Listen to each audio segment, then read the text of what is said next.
अच्छा, हम बात कर रहे थे अवध पंच की। तो अवध पंच इस हवाले से भी शोहरत रखता है कि वो सर सैयद की तहरीक की मुखालफत में भी पेश पेश रहा था।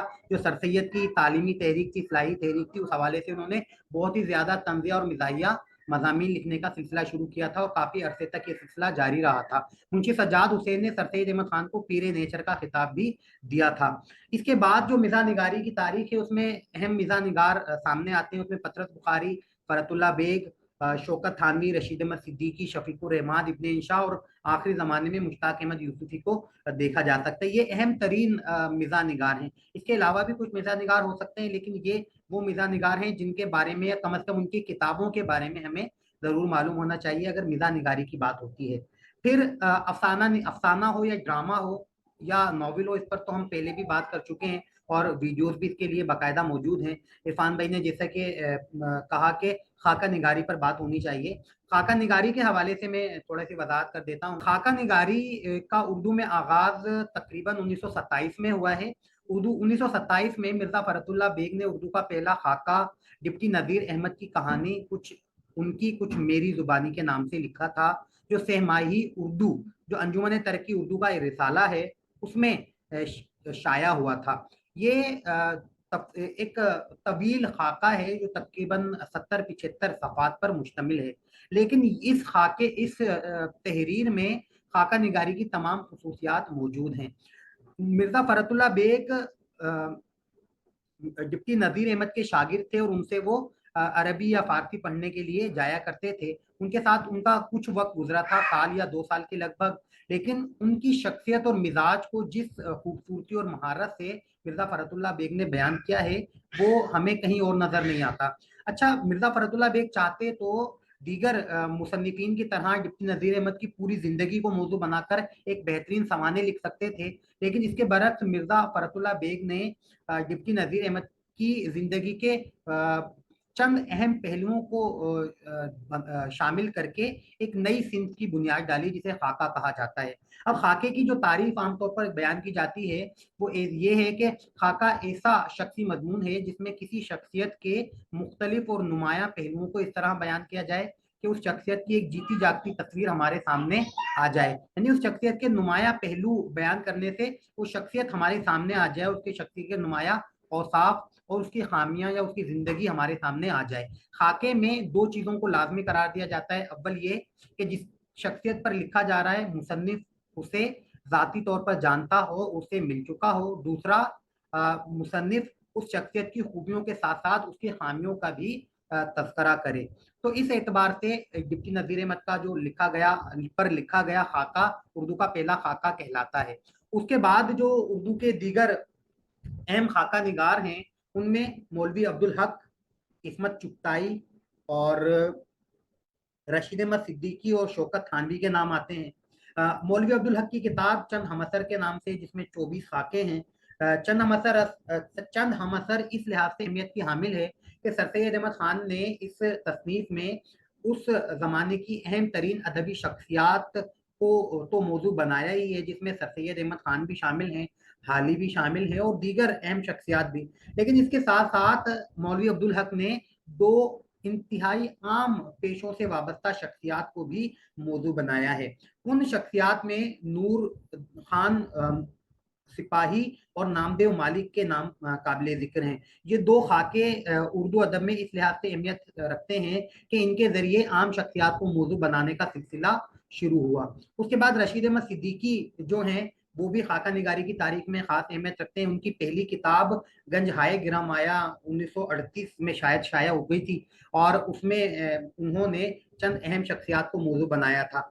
रशीद अहमद सिद्दीकी की दूसरी किताब बज़्म हम नफसाने रफ्ता के नाम से शाया हुई थी, जो 1967 में शायद शाया हुई थी।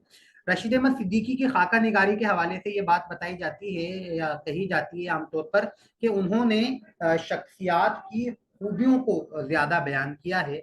और इसके अलावा रशीद अहमद सिद्दीकी के खाकों के अंदर अलीगढ़ के असरात ज्यादा हैं। रशीद अहमद सिद्दीकी सारी जिंदगी अलीगढ़ में रहे और अलीगढ़ से इस हद तक उन्हें मोहब्बत थी कि वो पाकिस्तान बनने के तो हामी थे, लेकिन जब पाकिस्तान बना और अलीगढ़ पाकिस्तान में शामिल नहीं हुआ तो उन्होंने पाकिस्तान आने से इनकार कर दिया। बल्कि सारी उम्र वो अलीगढ़ में ही रहे और वहीं पर उनका इंतकाल हुआ।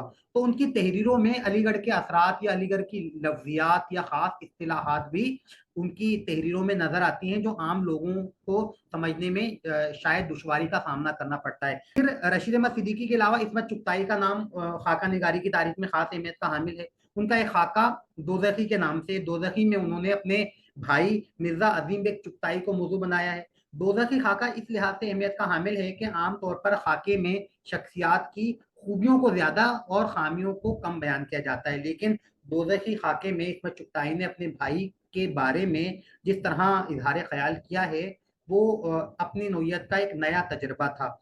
उस पूरे खाके में इस्मत चुगताई ने बार बार अपने भाई के लिए ऐसी लफ्ज़ियात इस्तेमाल की हैं जो आमतौर पर मुनासिब नहीं समझी जाती। यानी उनके लिए ये भी लिखा कि ना माँ को उनसे मोहब्बत थी, ना बच्चों के लिए वो बाप थे, ना बीवी के लिए वो शोहर थे, और सबकी ख्वाहिश थी और दुआ थी कि वो जल्दी मर जाएं और दुनिया से रुखसत हो जाएं। और इस तरह की सैकड़ों बातें हैं जो उस खाके में शामिल हैं। लेकिन इस खाके की एक खूबसूरती है कि तमाम तर तनकीद और तमाम तर तंज और तशनी के बावजूद इस्मत चुगताई ने इस खाके में अपने भाई मिर्जा अजीम बेग चुगताई की जो मिजा निगारी की खूबसूसियात है उसको इस तरह उजागर किया है कि इस खाके को पढ़ने के बाद अजीम बेग चुगताई को की तहरीरें पढ़ने का दिल चाहने लगता है।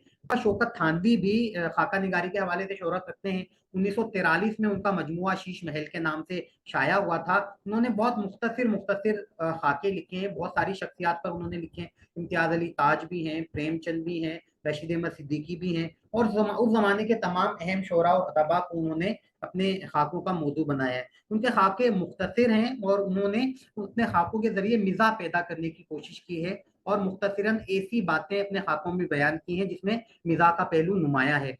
आज़ादी के बाद जो खाका निगार हमें सामने आते हैं उसमें सादत हसन मंटू, जिनके दो मजमुए लाउड स्पीकर और गंजे फरिश्ते हैं। मंटू पहले बेबाक और हकीकत पसंद खाका निगार हैं। उन्होंने अपने खाकों में शख्सियात को जिस तरह देखा समझा उसी तरह पेश कर दिया है। किसी भी तरह उनको उनकी खुसूसियात को नुमाया करने या उनकी खामियों को दबाने की छुपाने की कोशिश नहीं की। उसके बाद शाहिद अहमद देहलवी एक अहम खाका निगार के तौर पर सामने आते हैं।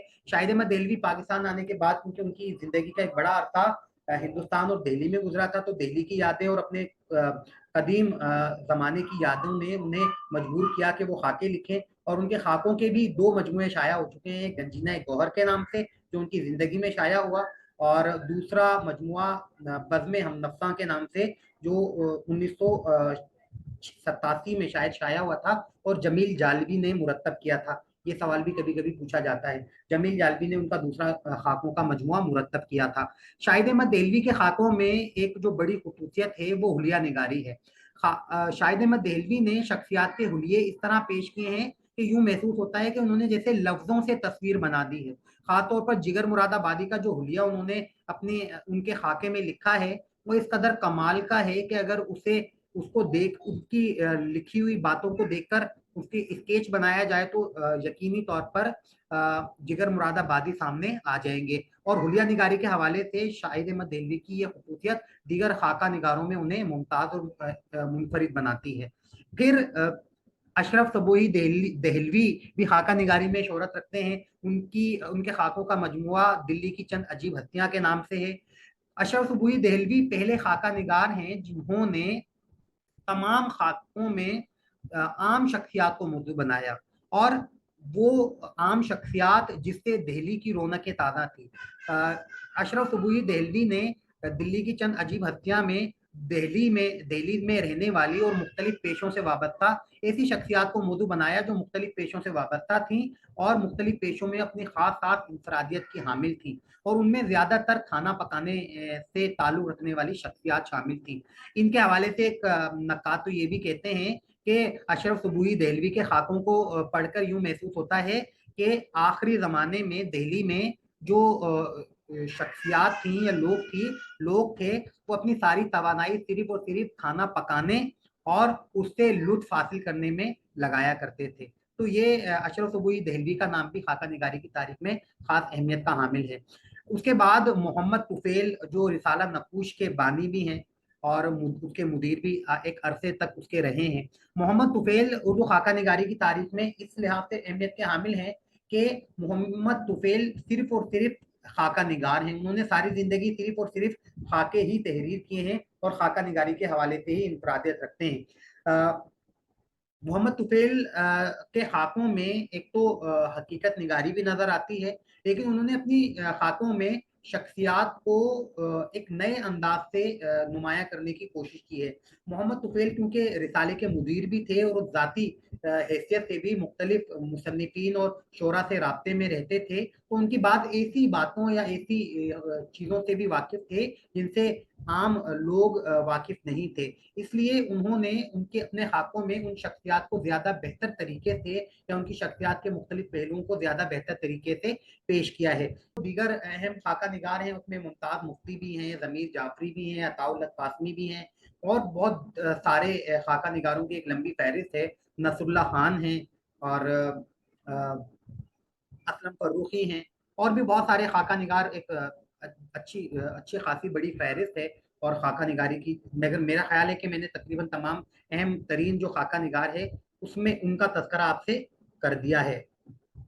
कुछ सवालात भी पहले देख लेता हूँ, फिर खाके के बाद दूसरे सवालात की तरफ आगे बढ़ते हैं। खाका निगारी मुतकद्दिमीन, मुतवस्सिमीन और मुताखिरीन की फहरिस्त।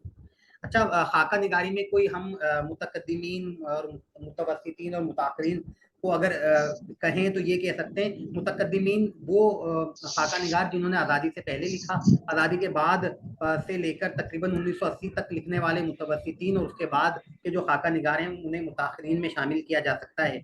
मैंने आज़ादी से पहले के खाका निगारों का तज़किरा खासतौर पर कर दिया है, आज़ादी के बाद की भी चंद अहम खाका निगारों का तज़किरा कर दिया है। उसके बाद के जो खाका निगार हैं जिनमें असलम फर्रुखी भी शामिल हैं और डॉक्टर यूनुस भट्ट भी हैं, अताउल हक कासमी भी हैं और अनवर सदीद भी हैं, अहमद नदीम कासमी भी हैं और डॉक्टर सलीम अख्तर हैं और बहुत सारी शख्सियात हैं। अशफाक अहमद विर्क हैं, डॉक्टर यूनुस भट्ट हैं और बहुत सारे खाका निगारों के इस वक्त मेरे नाम ध्यान में नहीं आ रहे। वो तमाम खाका निगार हम मुताखरीन में शामिल कर सकते हैं जो हम असर भी हैं और आज के ज़माने में भी हैं। शख्सियत निगारी और खाका निगारी में मामूली सा फ़र्क ये है कि शख्सियत निगारी में आमतौर पर शख्सियत का या एक बहुत मुख्तसर सा तारुफ पेश किया जाता है, जबकि खाका निगारी में उस शख्सियत के तमाम नुमाया और अहम पहलुओं को बयान किया जाता है। खाका मुख्तसर होता है और जिंदगी के सिर्फ अहम पहलुओं की नुमाइंदगी करता है, जबकि सवाने किसी भी शख्सियत की पैदाइश या आबाओ अजदाद से के ताल्लुक से लेकर पैदाइश और उसके बाद उनकी तालीम व तरबियत, जिंदगी के अहम अदवार और फिर उनके कारनामों या अदबी हो या समाजी नोयत के हों, उन तमाम चीज़ों को बयान करके उनकी ज़िंदगी के तमाम पहलुओं को बयान करता है, वो सवाने होती है। उसमें ज़िंदगी के तमाम पहलू भी होते हैं, ज़िंदगी की तमाम कामयाबी और ज़िंदगी की पूरी समाने भी उसमें मौजूद होती है, उसे समाने कहा जाता है। एक अभी बात आ रही थी सवाने निगारी के उसलूब, अहम सवाने निगारी। पहले तो सवाने निगारी के हवाले से हमने बात की थी। उर्दू के पहले सवाने निगार अल्ताफ हुसैन हाली हैं। हाली ने अपनी तहरीरों में जो एक उसलूब पेश किया था, वही उसलूब लगभग बाद की सवाने निगारियों में हमें नजर आता है। बहुत ज्यादा अहम सवाने निगारियों का तस्करा या वो सवाने हमें शायद नजर तो नहीं आती, क्योंकि अहम शख्सियात जिन्होंने सवाने लिखी हैं वो ज्यादा मारूफ नहीं हैं। तो हाली ने अपनी तहरीरों में जो शख्सियात की तमाम खास या मुस्बत पहलुओं को खास तौर पर उन्होंने नुमाया किया, मनफी पहलुओं को उन्होंने शऊरी तौर पर उजागर करने से परहेज किया है। उसकी वजह ये थी कि उन्होंने हयात सादी में सादी को जो मौजू बनाया, तो शेख सादी हिंदुस्तान में एक बुजुर्ग के तौर पर भी अहमियत रखते थे, तो उन्होंने यहाँ पर जरा एहतियात की और उनकी खामियों को पसे पूछ डाल दिया। या यादगार गालिब में गालिब चूंकि उनके उस्ताद थे, तो यहाँ भी उन्होंने शौरी तौर पर कोशिश की कि गालिब की खामियों को जरा हल्के अंदाज में पेश करें। और सर सैयद अहमद खान के, क्योंकि वो खुद मुकल्लिद थे, सर सैयद से बहुत ज्यादा मुतासिर थे, तो सर सैयद की जो खामियां हैं उन्हें भी उन्होंने उजागर करने से परहेज किया है। लेकिन जो आमतौर पर सवानी निगारी की खूबियां हैं اس کے بارے میں کہا جاتا ہے کہ اس میں شخصیات کی خامیاں بھی موجود ہوں۔ حالی نے اپنی سوانح نگاریوں میں خامیاں تو پیش نہیں کی، لیکن ان کی سوانح نگاریاں اس اعتبار سے کافی اچھی ہیں کہ انہوں نے شخصیات کے بارے میں جو کچھ لکھا ہے وہ تقریباً حقیقت پر مبنی ہے، انہوں نے کوئی غیر حقیقی بات اپنی سوانح نگاریوں میں پیش نہیں کی، ورنہ ان سے پہلے جو سوانح لکھنے کا رواج تھا اس میں جو شخصیات ہیں انہیں تو دیوتا بنا کر پیش کیا جاتا تھا، یا ان کی ایسی ایسی خصوصیات بیان کی جاتی تھیں کہ جو شاید ان میں ساری زندگی پیدا نہیں ہوئی ہوں گی۔ تو اس طرح جو سوانح نگاری کا جو اسلوب ہے، عام طور پر اگر یہ کہیں کہ سوانح نگاری کا اسلوب کیسا ہونا چاہیے، تو یہ کہا جا سکتا ہے کہ سوانح نگاری میں حقیقت پسندی کا ہونا ضروری ہے، اور جس شخصیت کے بارے میں سوانح لکھی جا رہی ہے اس کی زندگی کے تمام پہلوؤں، اس کے سوانح، اس کے علمی، ادبی اور سماجی کارنامے، اور پھر ان کی شخصیت کے جو معاشرے پر اثرات یا ادب پر جو اثرات ہیں اس کی تفصیلات بیان کی جائیں، اور اگر اس شخصیت میں کوئی منفی یا پہلو بھی یا خامیاں موجود ہیں تو اگر اس کی طرف بھی اشارے کر دیے جائے تو ایک بہترین سوانح بن سکتی ہے۔